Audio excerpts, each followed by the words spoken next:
exist. The next mansion with the red gorilla, 23 million, belongs to Dr. Jonathan Rothberg, a DNA scientist.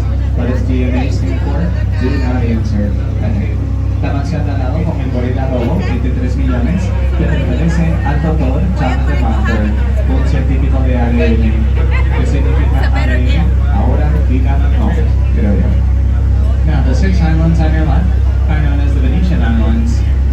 Only one of them is natural, Belle Island. The other 5, Biscayne, San Marino, San Marco, Toledo, and Rivoalta, were built in the middle of the 1910s. The causeway that goes through them, the Venetian Causeway, was built in 1925, and it was built to replace the old Collins Bridge. Now, unlike the MacArthur Causeway on your right, and the Julia Tuttle Causeway a little further up, those are free to drive across, but the Venetian Causeway you do have to pay a toll. Las 6 islas a la izquierda se conocen como las Islas Venecianas. Solo una es natural, la Isabel. Las otras 5, Biscayne, San Marino, San Marco, Toledo y Rivoalta, fueron construidas en la década de 1910. El causeway que las une, el Venetian Causeway, fue construido en 1925 y hecha para reemplazar el viejo puente Collins.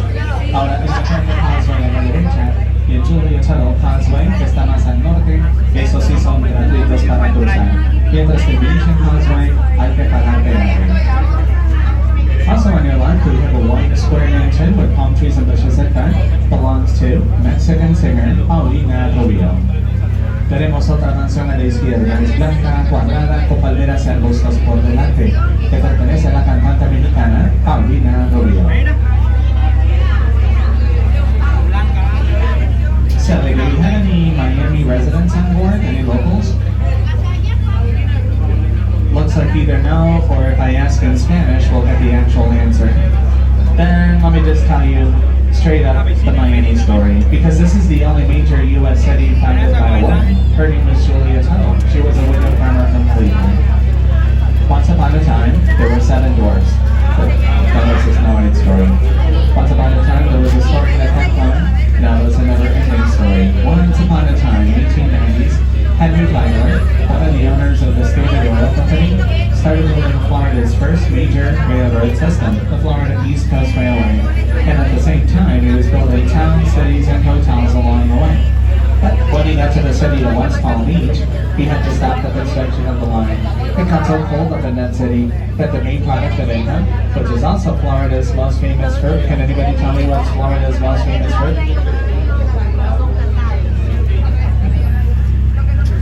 I'll answer the question. Oranges. Oranges. Oranges. There we go. Orange juice. Right? All the oranges in that city were wiped out, causing an economic stall. He couldn't keep on doing his line. He was almost broke.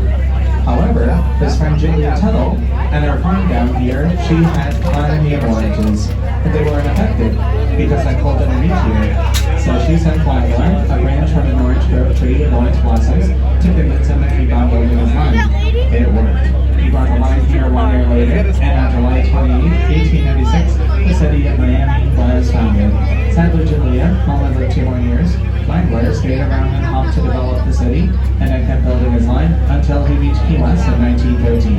And we all lived happily and sweaty ever after. The end. Which is why the island and monument to your left were both a dedication to Henry Flagler.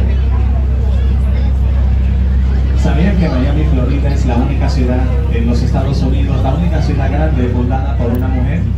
Sí, ya mencioné su nombre.